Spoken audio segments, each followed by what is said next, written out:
అనుచరుల హత్యాయత్న కేసులో మరో కేసు నమోదైంది. ఆయన పరారీలో ఉన్నారు. అంటే మొన్న కదా జైలుకి వెళ్ళొచ్చుకోవడం ఆయన ఇదేంటి సాగుతూ వచ్చింది. నాకు అర్థం కాల. వంశీ కోసం పోలీసులు గాలిస్తారు సార్, పరారీలో ఉన్నాడు. ఎవరు? భవానీ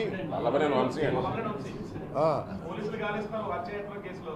మొన్న జైలుకి వచ్చి వెళ్ళొచ్చారని సానుభూతి ఉందో ఆరోగ్యం క్షీణించింది. మళ్ళీ అరెస్ట్ చేస్తారా?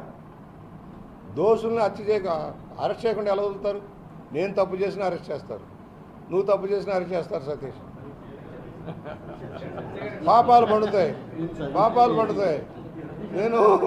నేను ఆ రోజున గౌరవంగా చెప్పేవాడిని, నోరు అదుపులో పెట్టుకుంటాయా అని. నాతో అందరూ బాగానే ఉంటారు, అన్ని పార్టీల వాళ్ళు బాగుంటారు, గౌరవిస్తారు. తమ్ముడు ఏ మాటకు ఆ మాట, వయసు రీత్యా కావచ్చు, మరొకటి కావచ్చు, నా ఏ కారణాలు ఏదైనా కావచ్చు, అన్ని పార్టీల వాళ్ళు, వైఎస్ఆర్ పార్టీల నాయకులు కానీ, కాంగ్రెస్ పార్టీలో కానీ, కమ్యూనిస్టులు కానీ అందరూ నన్ను అభిమానిస్తారు.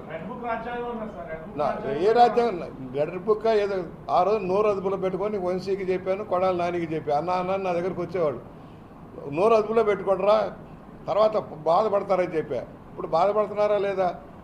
పెద్దరికం ఎందుకు చెప్పిందో వినాలి కదా. పేరు నానికి చెప్పేవాడిని, మన కాకినాడ కన్నబాబుకి చెప్పేవాడిని. ఎందుకయ్యా మరి ఈ కులాలకు కుమ్ములాట్లు ఎందుకు, వాడు మిమ్మల్ని రెచ్చగొట్టి పబ్బం గడుపుకుంటున్నాడు, మీరు జాగ్రత్త అని చెప్పేవాడిని. ఇప్పుడు ఏమైంది? సరే వెనక చెడ్డారు ఏమా. ఎస్, ఇప్పుడు రాష్ట్రంలో కొన్నిటిని గ్రామాలను విలీనం చేయాల్సిన పరిస్థితి వస్తూ ఉంది.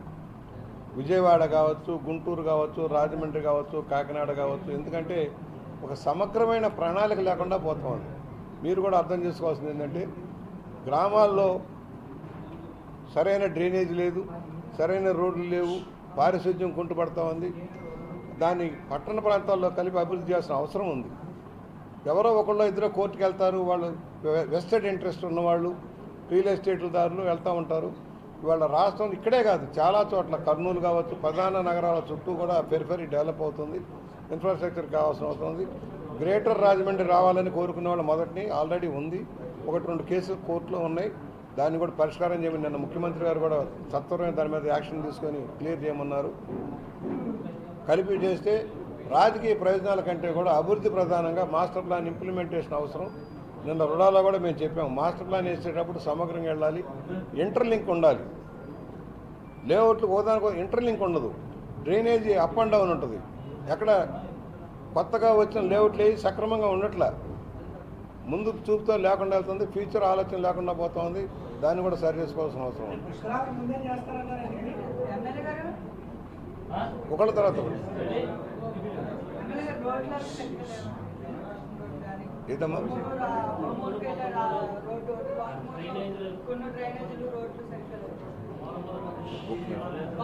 నిన్న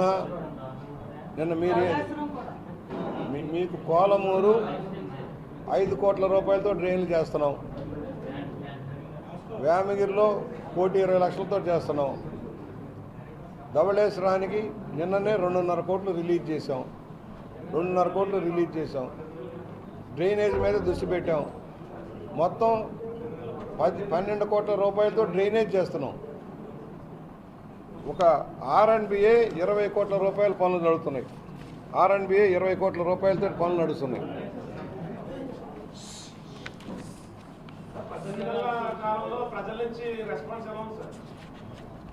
పని చేస్తే నాకు ఆశిస్తారు, పని చేయకపోతే దూషిస్తారు. మీకు నచ్చితే చాలు.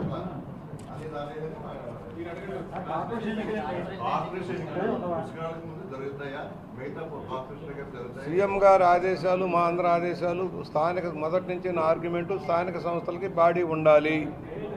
దురదృష్టం కోర్టు కేసులు పెట్టి పెండింగ్ పెడతా ఉన్నారు. స్థానిక ప్రజాప్రతినిధులు ఉంటే వాళ్ళ స్థానిక అవసరాలు తీర్చడం కోసం వీలవుతుంది. కర్రపెత్తనాలు ఎమ్మెల్యేలో, మంత్రుల్లో, మేము ఎంపీలో చేయాల్సిన అవసరం లేదు. Very clear. త్వరగా చంద్రబాబు గారు కూడా త్వరగా క్లియర్ చేసి ఏప్రిల్లో ఎలక్షన్కి వెళ్దామన్న ఆలోచనలో ఉన్నారు. స్థానిక సంస్థలన్నిటికీ కూడా టైం ప్రకారం లోకల్ బాడీస్ కానీ స్థానిక సంస్థలన్నిటికీ కూడా కోఆపరేషన్ అన్నిటికీ ఎలక్షన్ పెడదాం, అది ఒకేసారి అయిపోవాలనే ఆలోచనలో ఉన్నారు. అవుతాయి, అవ్వాలి. మేము కూడా ఒకటి